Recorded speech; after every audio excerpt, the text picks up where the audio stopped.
दोस्तों कुवैत की कुछ बड़ी अपडेट जो आ रही है वो आप तक पहुंचाने वाले हैं। आप लोगों से गुजारिश है वीडियो को शुरू से लेकर आखिर तक जरूर से देखें और दोस्तों वीडियो को लाइक भी जरूर कर दें। जो मेरे दोस्त जो मेरे भाई लाइक कर देते हैं उन दोस्तों का दिल से बहुत बहुत शुक्रिया। चलिए बढ़ते हैं अपडेट तक पूरी क्या अपडेट आपको बताते हैं। सबसे पहले अपडेट यहाँ पर यह है कि अहमदिया के इलाके में छापा मारी की गई, जिसके नतीजे में कई लोगों को गिरफ्तार किया गया है, जिसमें कुछ लोग रेसिडेंस लॉ और लेबर लॉ का वायलेशन कर रहे थे, उन लोगों को पकड़ा गया। और साथ में कुछ लोग जो अपने कफिल से फरार थे उन लोगों को भी पकड़ा गया, और कुछ लोग वांटेड थे उन लोगों को भी पकड़ा गया, और भी अलग अलग केस में लोगों को गिरफ्तार किया गया है अहमदिया के इलाके से।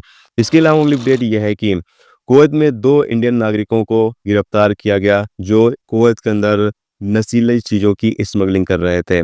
इन 2 लोगों को गिरफ्तार करने के बाद आगे अधिकारियों को सौंप दिया गया है, जहां आगे इनके खिलाफ कानूनी कार्रवाई की जाएगी। और इनके कब्जे से 14 किलो हेरोइन और 8 किलो क्रिस्टल बरामद हुआ है।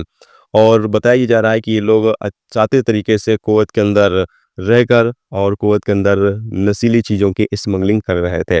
दोस्तों आप लोगों को एक चीज़ बता देना चाहते हैं कि आप लोग कोई भी काम करें लेकिन ड्रग्स वगैरह नशीली चीज़ों की स्मगलिंग बिल्कुल भी ना करें।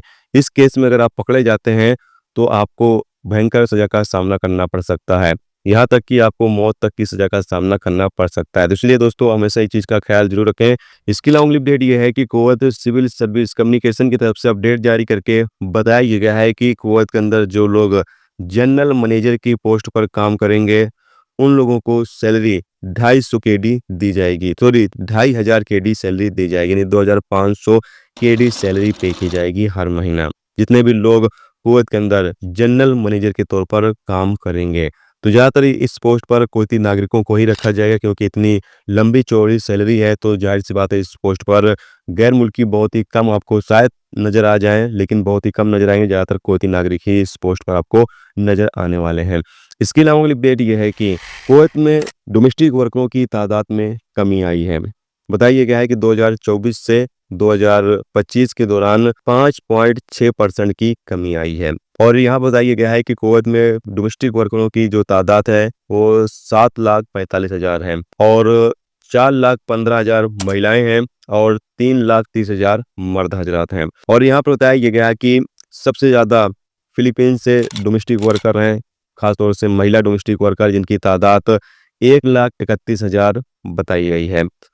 ये 2024 में 1,75,000 थी, लेकिन 2025 में घटकर 1,31,000 ही बची है।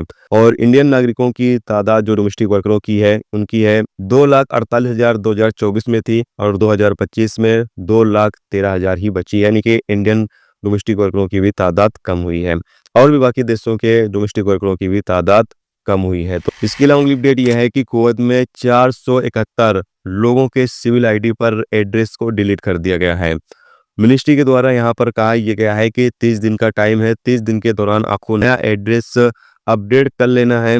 अगर आप नहीं करते हैं तो फिर इस पर आपको 100 केडी का जुर्माना किया जाएगा। जितने भी लोग कुवैत के अंदर गैर मुल्की हैं इस चीज़ का ख्याल जरूर रखें कि आपका अगर सिविल आईडी पर एड्रेस डिलीट हो जाता है तो आप उसको साहिल एप्लीकेशन से आसानी के साथ फिर से री अपलोड कर सकते हैं, या फिर नए एड्रेस को अपडेट कर सकते हैं आसानी के साथ साहिल एप्लीकेशन से अपने मोबाइल फ़ोन से।